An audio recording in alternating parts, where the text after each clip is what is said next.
Hi, and thanks for joining me today. So the concept of time in music is really critical. Music exists only in time. It is probably the most abstract of all the art forms, and as I say, it exists only in time. And there are a number of terms that describe different aspects of time in music, and we'll be looking at some of those terms today. Now, a lot of the terms that we'll be looking at today are often used kind of loosely and not very rigorously. And if you look at various sources to define these different terms, a lot of those sources will kind of disagree with each other. So the definitions that we'll be using today are kind of a distillation of those sources as well as a reflection of the reality of everyday usage. Our first term will be this one here, tempo. I've defined it as follows: the rate of speed at which a song or composition is to be played or performed.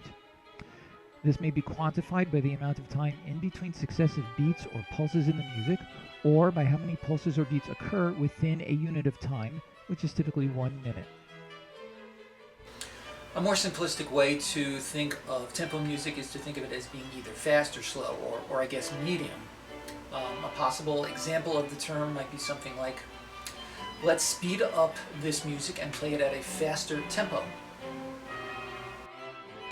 Our next term is meter, seen here. Our first and primary definition is as follows. I call it, I describe it rather, as the number of beats or pulses within one measure or bar in a song or composition.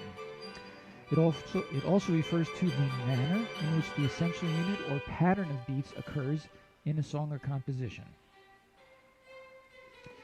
A secondary definition, which I've indicated here, refers to the strictness of a song's or composition's pulses or beats' regularity in time while the music is occurring.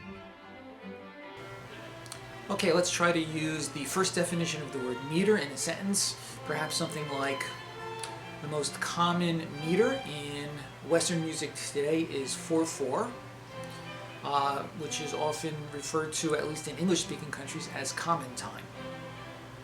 To provide an example of meter's secondary definition, I actually wrote down an example, and I'll read it here. The example goes like so. Part of a good music education includes improving one's internal timekeeping in order not to stray from the music's meter. Of all the terms that we're discussing here, this one, rhythm, is probably used the most broadly, and it is often kind of misused, although sometimes not too badly. The definition I've come up with for our purposes here goes like so. Rhythm is the pattern of notes and rests within a given passage or section of a song or composition of similar or varying time durations. The secondary definition that I've put here refers to it, broadly speaking, as the ability of a musician or performer to adhere to a song or composition's meter. Let's try to use the first definition of the word rhythm in a sentence. How about something like, oh, here's a piece of music that has a lot of syncopations and different note values. It sure has complicated rhythms. Just as I did with the secondary definition of the word meter, I wrote down an example of the